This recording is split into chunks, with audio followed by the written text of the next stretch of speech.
तर त्यातील भाग 16. समीरने आपल्या मित्रांना सोबत घेऊन एक प्लॅन तयार केला. त्या दोघांना वेगळे करायचे व मान्याचा बदलाही घ्यायचा. सायलीच्या घरच्यांचाही समीरला पाठिंबा होता.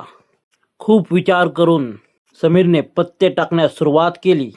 मनोज एका चहाच्या टपरीवर चहा पीत उभा होता.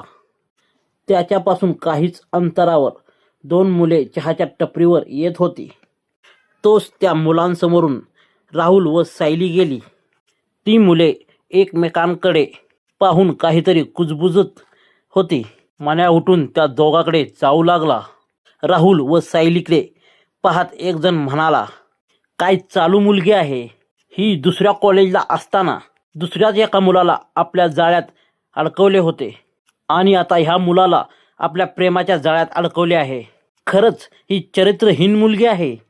हे ऐकून मान्याला खूप राग आला. मान्या त्यांच्याजवळ जात त्यांची कॉलर पकडली व त्या दोघांनाही मारहाण करू लागला. साहेब सोडा आम्हाला, मारहाण का करताय तुम्ही, ते दोघे असे विचारत होते. तरीही मान्या त्यांना मारतच होता. खरं सांगा, तुम्ही त्या मुलीविषयी काय बोलत होता? तुमचा व तिचा काय संबंध? असा दम टाकताच त्यापैकी एक जण उठून स्वतःला सावरत म्हणाला, आम्ही DY कॉलेजची मुले आहोत. माझे नाव सागर. ती मुलगी सायली आमच्या कॉलेजमध्ये होती. तिने कॉलेजमधील अनेक मुलांना प्रेमाच्या जाळ्यात अडकून फसवलं आहे. तुम्हाला सांगतो, तिचं चरित्र काही ठीक नाही. पहिल्यांदा उमेशला फसवलं, पुन्हा एकदा एका हुशार मुलाला आपल्या प्रेमाच्या जाळ्यात अडकवलं. उमेशने तर प्रेमाच्या विरहाने कॉलेजच्या मागील विहिरीत उडी मारून आत्महत्या केली आहे. त्यामुळे सायलीने तुमच्या कॉलेजला ॲडमिशन घेतले होते.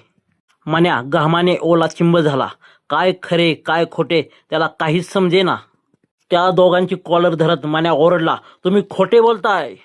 असे म्हणताच ते म्हणाले, आम्हाला खोटे बोलून काय मिळणार, आम्ही त्या दोघांना एकत्र पाहिले म्हणून बोललो. साहेब आम्हाला जाऊ द्या, आम्ही परत कुठेही काहीही बोलणार नाही, आम्हाला माफ करा. मान्याने त्या दोघांना सोडून दिले. तो एकटाच आपल्याच विचारात कॉलेजला निघाला.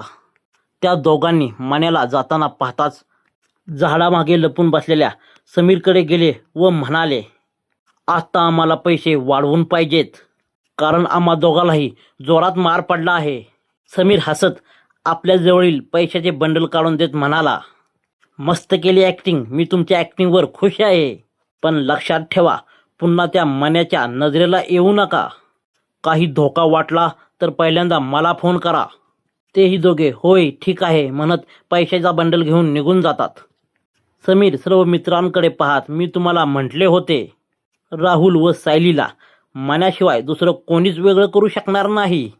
आपला पहिला पत्ता बरोबर पडला आहे. आता दुसरा पत्ता लपवून ठेवलेला काढण्याची वेळ आली आहे. असे म्हणून समीर आपल्या मित्रांबरोबर कॉलेजकडे निघाला. या स्टोरीचा पुढील भाग पाहण्यासाठी लाईक, शेअर, सबस्क्राईब करा. भेटूया पुढील भागात.